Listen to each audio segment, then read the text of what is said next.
सबको जय मसीह की। परमेश्वर आप सब लोग को आशीष दे और हमें बड़ी सौभाग्य की बात है कि जो आपके बीच में मैं कुछ संदेशों को लेके आ रहा हूँ। हमारा संदेश का आज का नया टॉपिक है, नए विश्वासी को अपने पापमय जीवन को छोड़ने और नए ईश्वरीय गुणों को अपनाने में कैसे मदद करें। यह हमारा आपके लिए टॉपिक है, क्योंकि पाप पर विजय पाना हमेशा हमारे अपने मसीही जीवन के लिए प्रासंगिक है। सभी विश्वासी अपने अंदर मौजूद पाप की मौजूदगी से बहुत संघर्ष करते हैं। जैसे हम रोमियो के पत्री 7 अध्याय का 14 वचन से लेकर के जब हम 25 वचन जब पढ़ते हैं तो इसमें हमारे पूरे पाप भरी जीवन के बारे में बात करता है।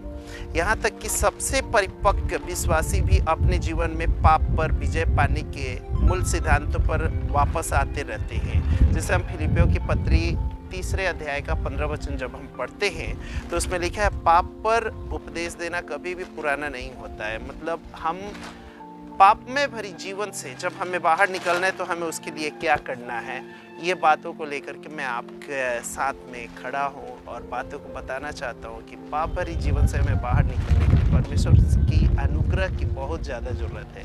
हम अपने जीवन से कभी भी बाहर नहीं निकल सकते, क्योंकि मनुष्य का स्वभाव पापमय भरी जीवन है। क्योंकि जैसे हम रोमियो 3 अध्याय का 11 और 12 वचन पढ़ते हैं, 10, 11, 12 वचन पढ़ते तो उसमें सीधे सीधे लिखा है कि कोई भी धर्मी नहीं, एक भी नहीं, कोई परमेश्वर का खोजने वाला नहीं, कोई समझदार नहीं। मैं प्रियो भाइयों, मैं क्यों ऐसे बातों को कहना चाह रहा हूँ, क्योंकि ये सत्य है।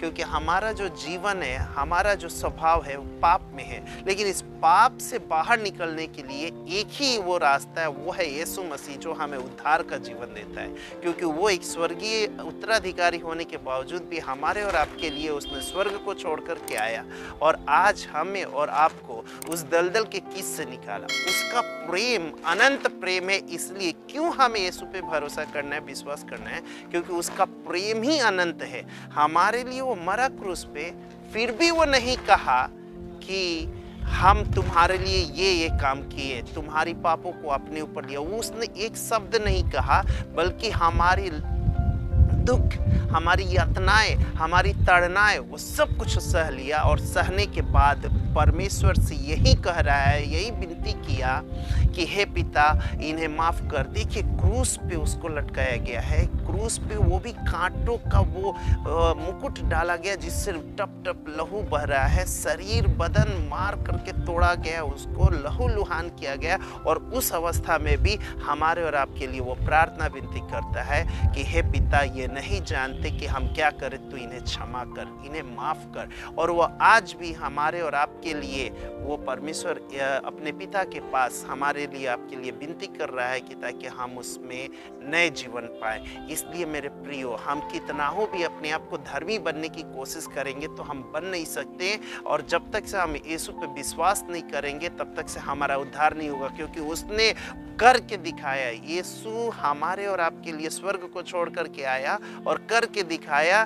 तब मैं आपको बोल रहा हूँ कि उसी पे विश्वास करने से ही हमारा उद्धार है और हमारे पूरे घराने के लोगों को उद्धार है।